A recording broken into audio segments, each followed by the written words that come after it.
You're listening to the AfterBuzz TV network, now the largest new media platform on the web, and your #1 source for after-show entertainment. Very good, Keith Johnson.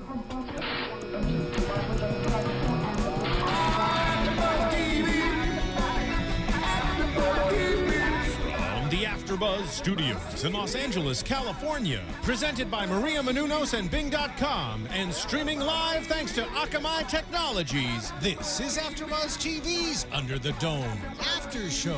We'll break down tonight's episode and get you all the latest news and gossip. And now, another post-game wrap-up show for your favorite TV show. It's AfterBuzz TV's Under the Dome After Show. Hey everybody, Bing is for doing, and we are here doing another Under the Dome after show. It is episode 108, Thicker Than Water. I am Matt Lieberman, and joining me as always is the wonderful, fantastic Miss Jacque Borowski. Hi. I keep forgetting that there are people just listening to it, and so then I wave, and then there's a pause. It's okay. You're allowed. You're allowed to do whatever you want. It's late at night here in the City of Angels. So normally we tape this show on Thursday nights. The show airs Monday nights at 10. Yes. So we've had some discussion on the iTunes and the YouTube about why don't we have the show out every Tuesday, and I just wanted to address that really quickly. So Jacque and I love doing this after show. We do it for free out of the goodness of our hearts and because we love the show so much. However, here in California, we don't get the East Coast feed of the show. So if the show doesn't air until 10, we're supposed to tape right after it airs. So we'd be taping at 11 o'clock at night, which is what we're doing Which tonight. is what we're doing now. What we're doing tonight, because I'm going out of town for about a week. Me too. And Jackie's also going out of town. So we tape it on Thursdays to accommodate our schedules because we both work full time, and we love doing this show. And thank you for putting up with our schedule buffoonery. But I'm sure it's exciting to get this episode early this week. So you are welcome. So much to talk about. We had an explosion. We had some betrayal. We had some dome egg action. Yes. Some mini dome action. Let's take it from Jim and Junior. So we've got this whole big standoff, right? Jim and Ollie pitted against each other for the control of the town, and Jim refuses to lose control of this well.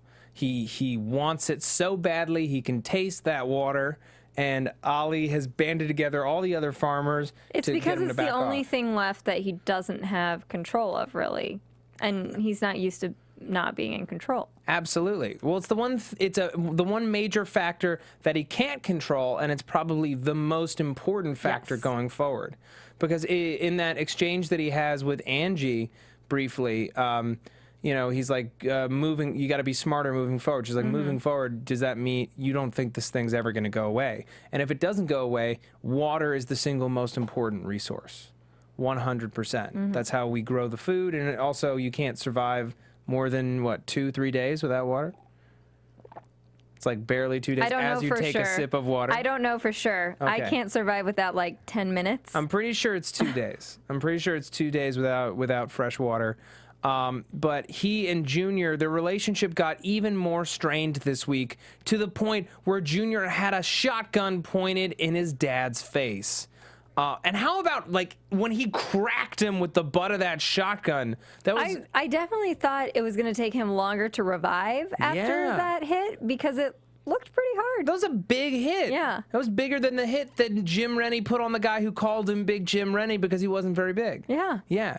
No. They Like, just drag him in and he's awake, and I'm like, excuse me, how are you awake right now? It's network television, and he's loud. And dome magic. Anyway.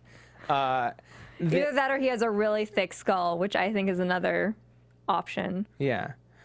So we found out a bit more about their family this week, with Ollie revealing the true nature of Junior's mother's death and the fact that she was unstable. Which is interesting because the whole family is unstable, and it really explains Junior's extreme instability. Oh, absolutely. Well, he has his mother's natural instability, and then his father's violence and crappy morals and bogus parenting, and you put all that in a blender and you hit whip, you're gonna get all kinds of whipped up crazy right there. But it definitely. Thank goodness they only had one child. I know. Oh my God. See, that's what's going to happen is like we're going to discover that there's another room in that fallout shelter, and they're just going to have like a sloth-like child, like Like Gollum? yeah, or like Sloth from the Goonies, but yeah, like Gollum, who's even So worse it's either than going to be Junior. like Precious, Yeah. or it's going to be like what does he say? He just wants. Angie. He just wants what he never had. So But he's. Sloth from the Goonies just wanted like candy. Oh yeah, no, bars he and just stuff. wanted Baby Ruth. Yeah. Yeah. Baby? Ruth, baby? Anyway, that's off topic. But still slightly part of the topic. Slightly part of the topic.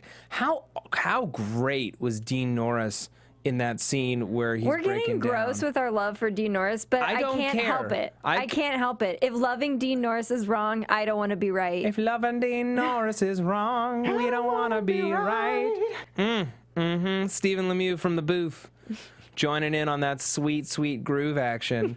But like, you take that scene and then you stack it up against anything that he does in Breaking Bad, which I know we compare the performances all the time, but it's the only other major performance we've really Right, seen of him. right. And it's night and day. They're Like, very different characters. very different characters. But it's subtle differences. Subtle differences airing at the exact same time. And it's just such a trip, especially because they air a day apart, to see two drastically different characters. And it just shows how versatile he is, which is just super, super, super great. That scene where they're circling, and I'll give this to the actor who plays Junior. He's pretty much a newcomer. I mean, there's not much to his IMDb credits, but him and Dean Norris in the showdown in the house where where it's basically one off the other, you could feel the intensity between them. Oh, absolutely. And it was absolutely magnetic to watch. And then just subtle like shifts of posture, shifts of where they're standing, little things like that, and you're like, ooh, this is a power play. And it's heartbreaking that it got this bad, that it went this Yes. far. He's just like, you're a monster, and I want nothing to do with you. I wish you were never born. You know, I wish your mother had never birthed you. You know, like that's just for an already unstable person, Right. to hear this stuff.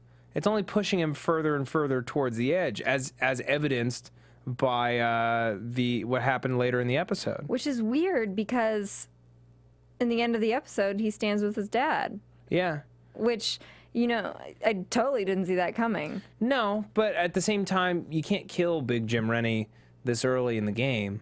No, but I mean, they could have had anybody else come in and save Right. him, but they chose, there's a specific reason they chose to have Junior do it. Yeah. And I mean, alternatively, Linda points out when they're outside trying to get into Ollie's house, Yeah. she tells Big Jim, "You can't just go shooting people. Your son's in there." And his answer is pretty much, "I don't care." Yeah. He's like, he betrayed me. Yeah. He betrayed me. And it's weird because it's like he does not have this sense of loyalty to his son, but his son has it to him. Yeah. No, definitely. He doesn't have a sense of loyalty to anyone, Yeah. except for, you know, himself and in his own mind, And the town. Yeah. The town, but not the people. It's the people. It's like his mental version of the people, the Right. version of the people that want him to lead them. Yes. Like sheep. That is as far as his love for the people extends. Yes. He just wants the town because that's where he grew up, and that's the easiest thing that he can shape and build and And he control. wants to be in power. Yeah. Yeah. When the monarch will be crowned, when that started getting said by the mini dome, which we'll get to later more in depth, I was thinking, okay, they're talking about this Big Jim Ollie conflict. Yes. And that once Ollie's out of the way, Big Jim will be the monarch. this appears not to be the case. It could have double meanings, though. It could have. think so. It could have double meanings, but then why would they show specifically the Monarch butterfly tattoo on Angie's shoulder? And you were the one who pointed out, like, are those butterflies that we've been seeing? Are they Monarch butterflies? And they totally are. And that when Barbie's digging the grave for Alice, there's a Monarch butterfly. Well, I'm not a butterfly expert. I am assuming it's a Monarch butterfly that's flying. Well, it's orange and black butterfly. I'm pretty sure is a Monarch butterfly. If I'm wrong, tell me. Just tell me straight up. I won't be mad. Just tell me. But I'm pretty sure we're going off of that assumption. Yes. We're going off of that assumption. How did that butterfly get inside the dome? Weren't all the butterflies on the outside of the dome? Yes, but I mean, no, I even imagine... in that scene where Lester dies, I think the butterfly's on the outside. Yeah. I don't know. I mean, I imagine that there were probably some butterflies inside the dome when it fell down. But what if Monarch butterflies, if they are somehow connected to this dome, what if Monarch butterflies can pass through the dome? I know that's a stretch. I know that's a huge stretch, and that it's not like, okay, this dome was erected by Monarch butterflies, and they have some kind of mental connection that's holding this dome together, and when they get a large enough cloud of Monarch butterflies, they achieve sentience. Have you seen Hitchhiker's Guide to the Galaxy? Yes, or read I it? have. It's just making me think of how the like mice and the mice and the dolphins are like the smartest. Well, the Monarch butterflies have built the dome. Yeah. And they are secretly the smartest beings on the planet. What if that's true?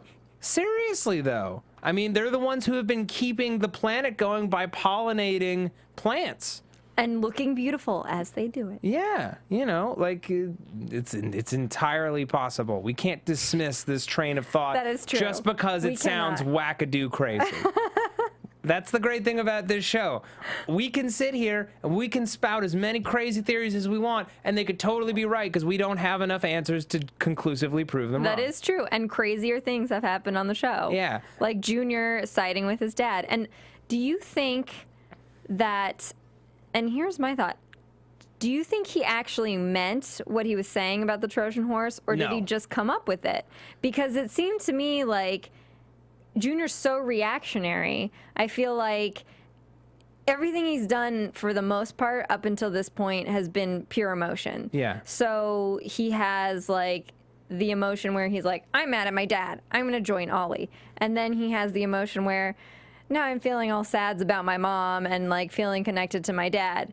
So now I'm going to stick up for my dad when he's going to get shot. Like that's like a gut reaction. I don't think he's really a planner to that level. And I feel like he's just telling Linda that to be like, please don't think I'm really crazy, because I am. I 100% agree with you. I'll take that even a little bit further and say not only was the Trojan horse thing an excuse, I don't think that him killing Ollie is necessarily him siding with his dad. When he joined up with Ollie, he asked for one thing. He said, leave my father to me. I want to be don't kill my dad. I want to be the one that kills him. And then Ollie goes to kill his dad when he thinks that Junior isn't going to do it. We don't know that Junior still might have gone through with it, but he told him, don't cross me, don't kill my dad. So when he goes to kill his dad, he kills Ollie instead. He might still kill his dad later on.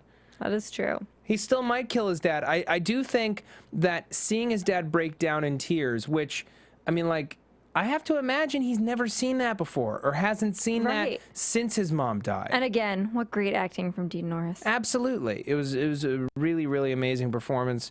But that's my point exactly, is that affects you. Mm-hmm. I mean, even someone as far gone emotionally as Junior has to be affected by seeing that. And it definitely made him waver. And then rather than have Ollie take him out, he took out Ollie instead. And again, I had this little moment of when he's listening to his dad and finally hearing his dad tell the truth. Mm-hmm. I had this moment, I had it like once before, of sympathy for Junior, where you're like, this guy's life is so messed up and his parents are so messed up. He never had a chance. Yeah. And you just get that feeling of is finally getting told the truth and how miserable he must feel, and he still, whether reactionary or whatever, makes that decision to save his dad in that instant. And I had that one moment of, good on you, Junior, but I still think you're creepy. It's still his second cold-blooded murder in as many days. I mean, well, okay, maybe this isn't cold-blooded murder because it was self-defense-ish, but it's still his second murder in 2 days. Yes. Dude is effed up in the brain. He's a killer, and we need to stop him. Okay. Before we move on, I want to talk about something real quick. Viewers and listeners at home have likely heard me talk about it before. But there is a movie called The Adventures of Serial Buddies that the founders of AfterBuzz, Kevin Undergaro and Maria Menounos, made earlier this year. It's a super funny, dark comedy starring some great young LA comedians and packed with celebrity cameos. Christopher Lloyd is in it. Kathy Lee Gifford, Maria Menounos herself is in it. Beth Bears from Two Broke Girls, Henry Winkler, Christopher McDonald from Happy Gilmore, Artie Lang is in it. It's super funny and dark and twisted, and it is now available online on iTunes and at serialbuddies.com. $4.99 to rent, $5.99 to buy. It is also available on video on demand services. I believe it's on Time Warner Cable. As well as a few other cable services. Any of you who purchase or rent this movie, all that money goes right back into AfterBuzz to keep us here making great free content for you. And it helps us build our third studio so we can make even more shows, and we can do them 3 at a time live. So yeah, please help us continue to give you the same great content that you've come to love from AfterBuzz TV. Now, let's talk about Barbie and Linda and how they fit into this whole standoff situation. So, like, Barbie's kind of he's getting more comfortable in his freelance deputy role. I love that he chooses the term freelance deputy because he does not want to be seen as the establishment. The establishment. Yeah. He's just so done with that. Post-military, he does not want to be in any kind of place of power. But I think also he doesn't want to be a part of the system because he doesn't want to be looked at that closely. Yes. Because once you're a part of the system, people start asking, wait, well, what are your qualifications? Yes. Who are you? You're an outsider. And definitely, what's interesting is in the book, Barbie is put in charge because of his past military experience by the president.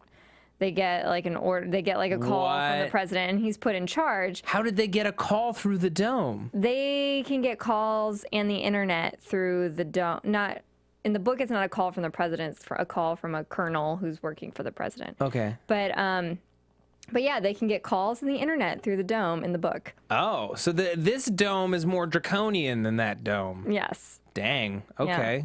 Yeah. But it's almost the same kind of thing where he's put in charge, and Big Jim is trying to keep charge of the town, and their heads are butting for the exact same reasons, because he's an outsider. He's not really a part of the town. And Big Jim is like, well, who are you to do this? And it makes it even worse that somebody outside the dome is basically saying, he's like, oh, I have this authority from outside the dome. Yeah.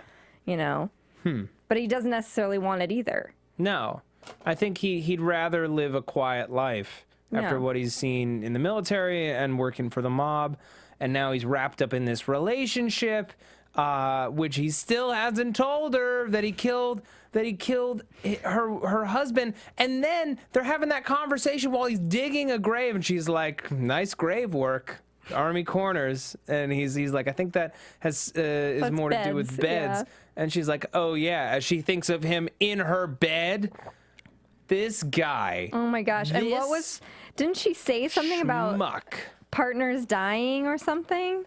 Yeah, it was like something like that. Like, I can't imagine I can't imagine losing a spouse like that as he's digging the grave. Exactly. And he stops and he's like, awkward times. Too awkward. Oh, we're having sex and I totally killed your husband. Oh, but I enjoy it too much to stop her to tell you. Come on, buddy. Find your moral center. It's upsetting to me that she doesn't know, because she's gonna be so pissed and so sad. And like, how do you bounce back from something like that? I feel like if he had told her. Do you think that maybe he's waiting till she just like totally forgets about her husband and just is so in love with him that it doesn't matter? I mean, like in a situation comedy kind of thing, where it's like, yeah, you did all these crappy things, but you're so awesome now, and my husband's dead. I don't think that's. I'll take a riff on that, in that he hopes that she never finds out that he's dead. Yeah, that's a good point. And yeah, maybe he does like her so much that he wants her to fall in love with him, just forget the husband, and then he can just move right in, and then he'll never have to deal with it. But that won't happen, because this is television and stuff comes back. That's just how it works. Mm-hmm. He needs to realize he's on a TV show. And even in real life, you can't hide the fact that you killed someone's husband. No. Come now. Come now. Even if you are a member of the police. No, someone is going to dig up that body before the end of the season. I guarantee it. But Linda... And they're going to find out what happened in the cabin. Oh, they are going to find out what happened in the cabin, and then they're totally going to convert the cabin into an awesome bar underground. I'm telling you guys, how great would that be? Why is there not any more of the cabin? I know. We need to go back to the cabin. We have not seen our favorite location anymore. Maybe if Nori and Carolyn are going to move out of Joe and Angie's house, maybe they move to the cabin. They can clean up the cabin. Clean up the cabin and make a nice frontier home. Yes. Yes. I 100% support this train of thought and the action, and I salute them in their new lives. The importance this has to the plot. Yes, it's so important. We wouldn't be harping on this if we didn't think that the cabin had it's important. Some serious significance. We're bringing its importance to you. What if the cabin brought the dome? You can't see unless you're watching on YouTube. Our engineer just changed the Under the Dome logo to Under the Dome. That's only for the cabin idea. Just in response to our terrible idea involving the cabin. Which just because we like the cabin, Steve, doesn't mean you have to be a hater. Yeah, don't hate. Cabin bait. All right. It's not even a word. We're moving forward. Linda, let's talk Linda. She hasn't had a ton to do. She's mostly been like serving her purpose, like just doing sheriff stuff. Right, as the town's like one non-wavering moral compass. Exactly. But I want to see her have like any kind of character development in the next couple of episodes, because she hasn't gotten a ton since visiting day. Yeah. Yeah. Well, that's the big problem right there. And she spends a lot of time, being the more... I think she's more of... Rather than... I think it's more about what she stands for. Yeah. She stands for that authority figure that actually has a moral compass that's saying, no, we can't do this. You need the person in town who's going to be like, okay, you can't just shoot first and ask questions later. You can't kill the people in the town. Yeah. But, like, she says that, but what is she backing it up with? What is she backing it up with? She's like, Junior, stop killing people. He's like, oh, okay, I'll try better. You're on probation. You're on probation. Give me that gun back. Where did you get this? P.S. Okay, first off, that little area in the back, shouldn't it be locked? Totally. But apparently everyone has the keys. Everyone has the keys because it's a small town. Yeah. And then Junior goes back, and apparently there's the biggest gun ever waiting for him that is like the size of his body. I'm like, Junior just... And he's got a huge body. Yeah, he didn't go back there and pick up like a pistol, nothing he could just slip into his belt. No, he needs an elephant gun for patrol. Right. Yeah. And of course, all small towns need at least one elephant gun or 50 caliber sniper rifle in their armory.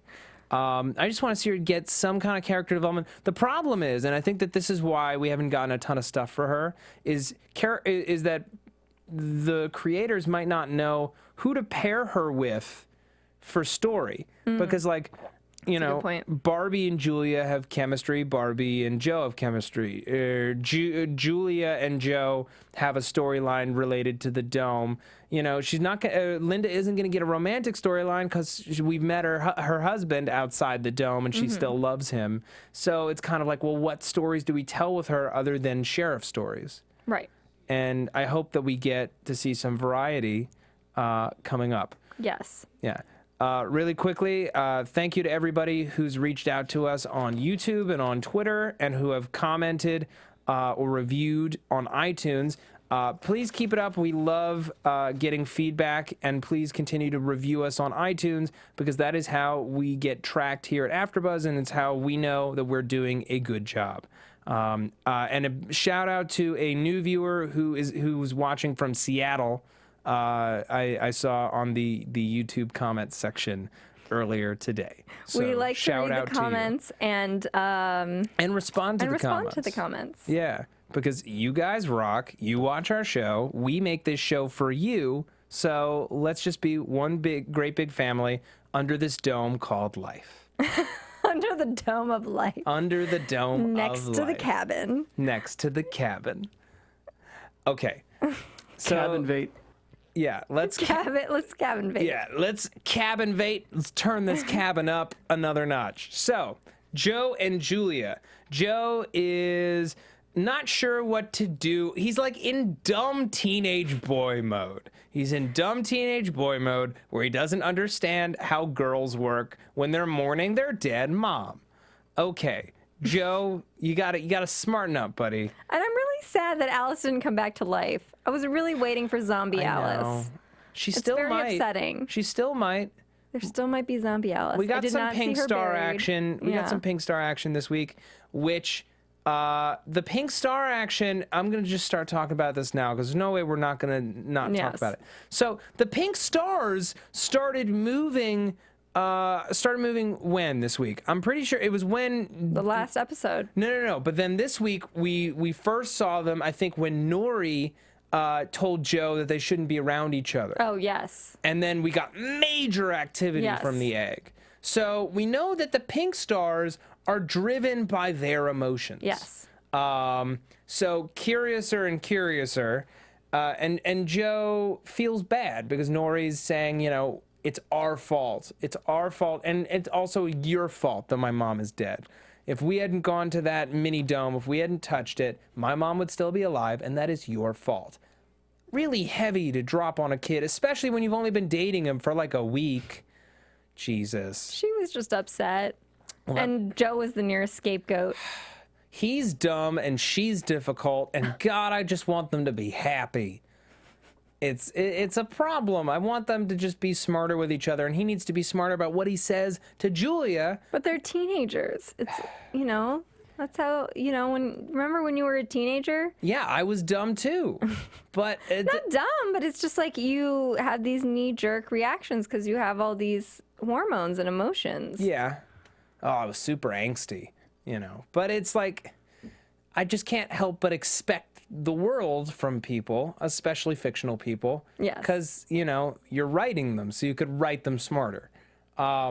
He lets slip to Julia that there's a mini dome with an egg inside. Yes. And, of course, Julia being Julia, she's like, show it to me right now because I'm an investigative journalist and I need to know everything. But see, Julia already knows that, you know, they have dome magic inside them, so That's true. It can't be too bad. Yeah. He trusts her. He probably thinks it can't be too bad because he trusts her from their dome magic experience. Dome germs, dome microbes, domichlorians, whatever they are, midomichlorians, whatever's going on inside of their bodies. Dome thetans. Dome thetans, exactly. If whatever these dome thetans are doing, we really want to know what's up. Okay, so I had a theory that really freaks me out, and I hope it's not true. And I'm just going to call it the Luke Leia theory, which is that, okay, so at the end of the episode, we discover, or at least we assume, based on the angle and the reveal of Angie after talking about the Monarch thing, right? Mm-hmm. That Angie also has dome powers. Yes. And that we haven't seen them exhibited yet because she was underground for so long. Yes. Yes. So she hasn't had as much open air exposure to the dome. And we know she has a seizure in the next episode. Yes, we saw in the preview that in the next episode she has a seizure and she starts saying the pink stars are following the lines. Yeah. Okay, so we were like, originally it was like, okay, it's just Joe and Nori. What connects the two of them? We don't know yet. But Joe and his sister both have dome powers, and now I'm worried that somehow Nori is related to them, and then The force everything is strong in Nori too. exactly, and Yeah. that everything that they've been doing is gross brother sister stuff.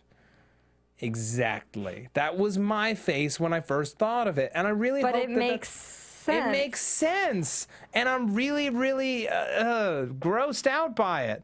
But what if that's what's up? Are we able to have that see- storyline on CBS? But see, maybe it's just a relative. Not that making out with your cousin is something I condone or endorse. Sure. But we know who Nori's biological parents are, and they are not Joe's biological parents. Yeah. But So maybe it's just maybe she turns out to be his second cousin once removed. yeah, something like And that. this turns out to be like a. Isn't that acceptable in like Jane Eyre books or Yeah, something? or like they're both descended from the same alien that came to Earth in the Egypt times and whatever. Something like that. Or they were monarch butterflies but hatched into people and then just made everybody else forget that that's how they came to be.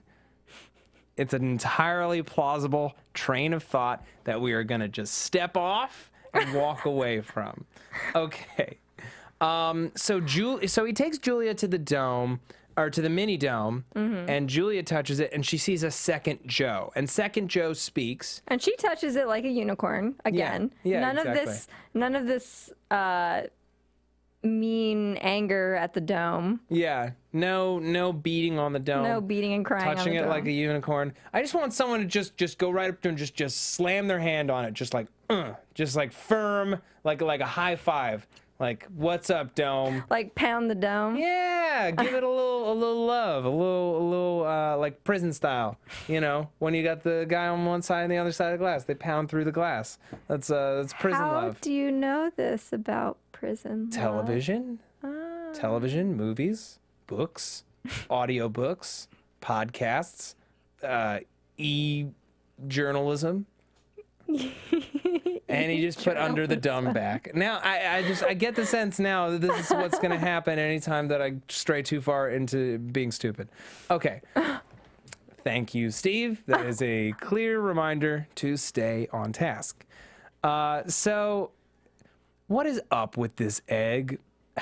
It's like... It's not going to hatch dragons. It's not going to hatch dragons. Someone on YouTube said it was Although it really Khaleesi's did egg. make me laugh out loud when I read it. But like the pink stars are falling up and down in this thing, and it's building up energy. The question is, for what? It's fueled somehow by Angie and Joe and Nori's emotions. And it can create mirages. Yes. And the monarch will be crowned soon. Now, if the monarch is Angie, how will she be crowned? And also, this is a dramatic departure from the book. Yes. Because she's dead in the Yes. book. So we're in like Brave New World territory, Yes. which is very exciting. Yeah. So I is she gonna somehow run the town? That seems unlikely, doesn't it? Well, she's running the diner. And Yeah. she suggests that it's open again. And she has, she has something on Big Jim. Although what I found to be interesting in this episode is now, because Big Jim had kicked Junior out, and Junior's, says he's homeless at the end of the episode. Yeah. But now it's shifted because Junior, now Big Jim owes Junior essentially for saving his life. But how does that dynamic work with the secret keeping with Angie? Because before it was really easy for him to just push him away and be like, okay, like you stay away from Angie, I'm keeping you away, I'm keeping you in this box. But now he owes him something. So how does that play into the situation with Angie? It's complicated. I don't know that Big Jim will see it that way, as he owes him, because Junior was about to kill him in the first place. Yeah. So he may still want to keep his son at arm's length. There's a reason why he was still in the jail. It was either because Big Jim still didn't want him to come home, or Junior didn't want to come home himself because he was that disgusted with his dad. It could be either of those. I do think he's not going to stay away from Angie in the next episode. Oh, no. I don't think so either. There's no way. No. Dude's obsessed. He's like Lenny from Of Mice and Men. He's just going to keep petting the soft thing until he breaks it. So I'm hoping that doesn't happen, especially before she gets crowned and we find out what's up with that. Mm-hmm. Okay, so let's talk about Nori and Angie. They had kind of a bonding sesh. Yes. This week. Yeah.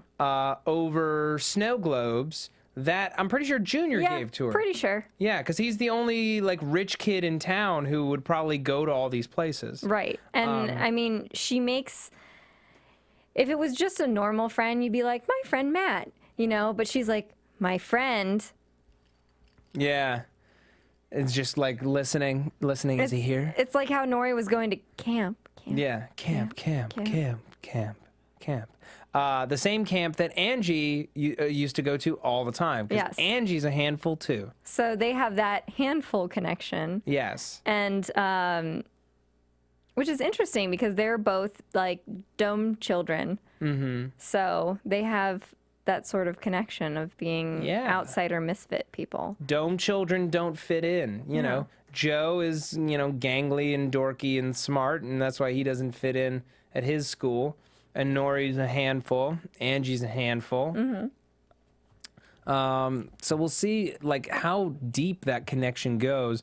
But I love that scene where they're smashing these snow globes up against the dome, having just a brief release of tension after, like, so much hurt between the two of them. I mean, everything that Angie dealt with underground and losing her mom, Nori. Very, very difficult to have a moment like that. Has got to be very significant for them as people. Yes. Like, after just so much hurt.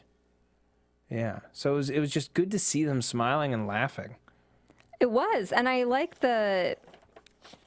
what's interesting is the reference that Nori basically points out that she's living in a dome when they have all these snow globes. Yeah, so, it's like, now I'm in a snow globe. Yeah.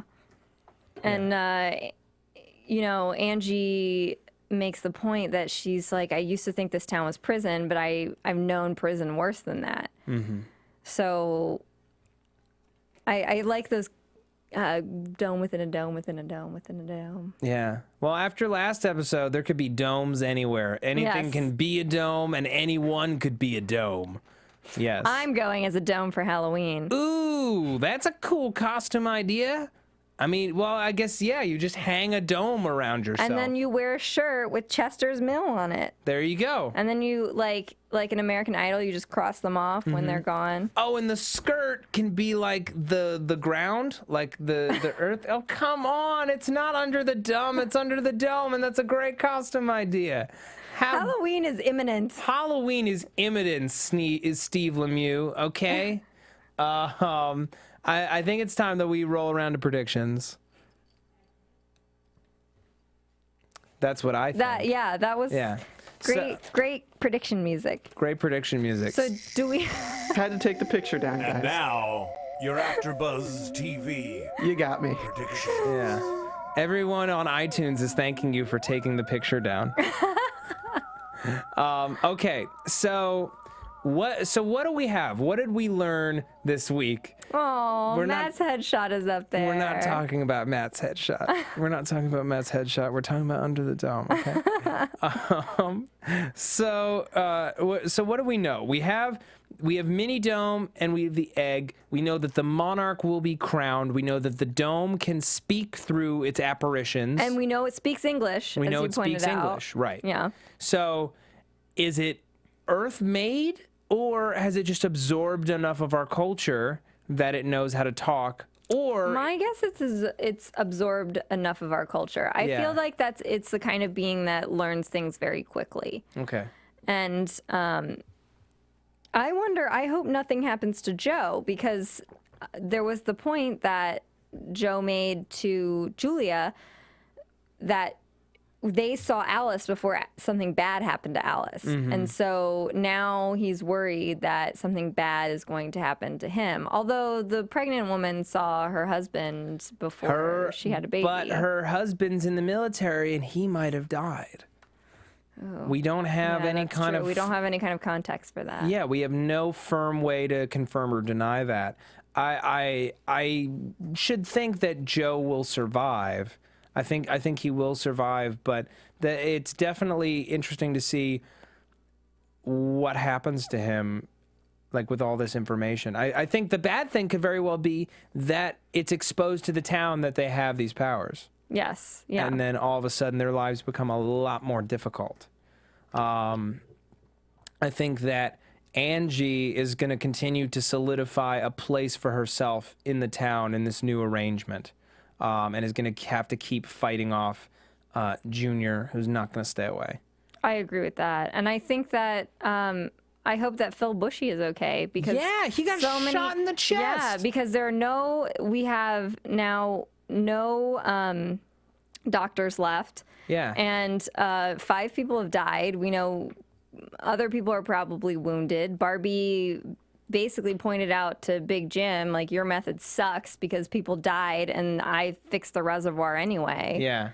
So I think Big Jim is going to keep making bad decisions based on his personal pulls for power rather than making good decisions completely based on the needs of the people in the town. Yeah. He's too wrapped up in his own pride to make the right decisions. Sucks to be Phil, though. Like, to Poor just Phil he gets Bushy. shot in the chest and we don't even find out what happens to him. He can't get a storyline of his own. Come on, guys. And where's Dodie? Where is Dodie? We love Dodie, and we want Dodie and Phil to wind up together, and that's why Phil can't die. Okay. Where can the people find you, Jackie? At 123Jackie_B on Twitter and at 123JackieB, no underscore on Instagram because I'm difficult. Yes.